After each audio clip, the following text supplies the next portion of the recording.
The 400 class is getting interesting. Everyone is taking part.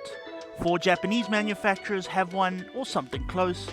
KTM has the 390 Duke, Husqvarna has the Svartpilen, and BMW has the G310. In India, Harley-Davidson has the X440, while Hero is soon releasing the Maverick 440. Of course, with all the cool kids doing it, Triumph didn't want to be left behind. And so we have this. It's the Speed 400.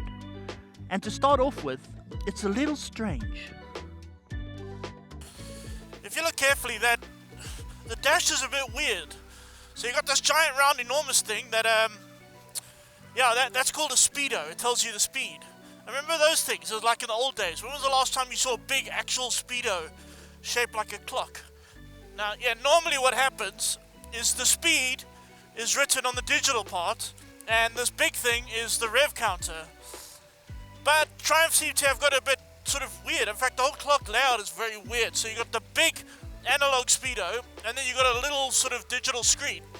The biggest thing on the digital screen is your gears, because I suppose that must be the most important thing there.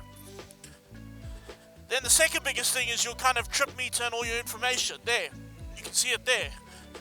Then you've got the fuel gauges over there, that's pretty good. But then you've got the rev counter, is this line there. And your time is written, your tiny little time over there. Which is sort of interesting, because what you want to look at most is your revs and the time. That for me is, kind of the most important things. Why are they hidden so small? Oh well.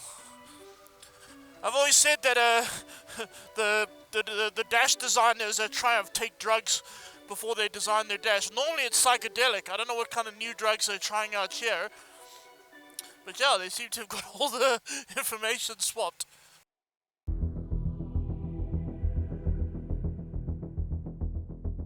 And then we have the motor, a 398cc single that pushes a commendable 40 horsepower and 38 newton meters of torque. That isn't exactly class leading, but it is in the ballpark. Although it's not perfect. Now when you get to the high rev range, say above 8,000, get around 10,000 with redline at around 12, you do get a kind of a shudder through the bars. It definitely is like a vibration, quite a heavy sort of vibration through the bars. And when I first picked this bike up, the first thing you want to do is, open the throttle, open the tap, see what it can do. And I felt that and I thought, oh, okay, maybe that's going to be a problem. That's going to be a really big problem. Why is it doing that? But now I've had it a few days, and you know what, the more you ride it, the more you realize the way this thing makes power, that single-cylinder motor, you don't really rev it very much. And even when you do, at this point now, I hardly even notice the sort of vibration through the bars. Not at all. Other people are perhaps more perceptive than me and might notice it a bit more, but not me. Now I hardly notice it. I cruise around in lower revs, lots of torque from the single-cylinder motor. It's great. And then we get to this motorcycle's real party piece. I like all the other bikes in this class, the KTM, all those sort of things, the Kawasaki, but they all kind of look like either transformers or some sort of insect, weird cyclops thing, This looks like a motorcycle, a classic old school motorcycle, but beautiful. It's utterly beautiful.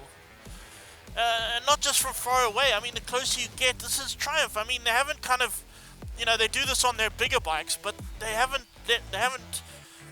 forgotten that for the smaller one. Even when you look close by, you look right up close to it. It looks utterly, utterly gorgeous. Look at that motor. It's all matte black, apart from those polished air fins that are not only beautiful, but further the classical look of this bike. They also keep the eye away from the hidden black radiator that reminds us that this is in fact a modern liquid-cooled motorcycle. One where every part of it is utterly gorgeous. But it still has to be a motorcycle, and it seemingly does that well too.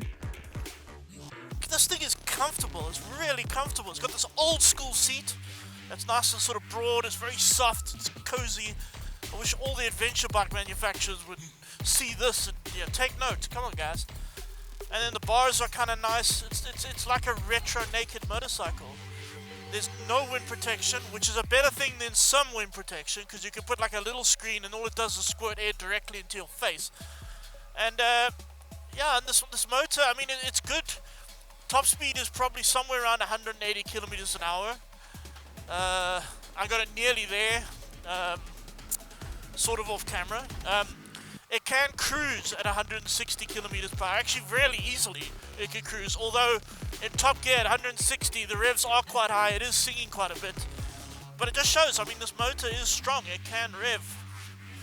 It can maintain that speed, which is excellent.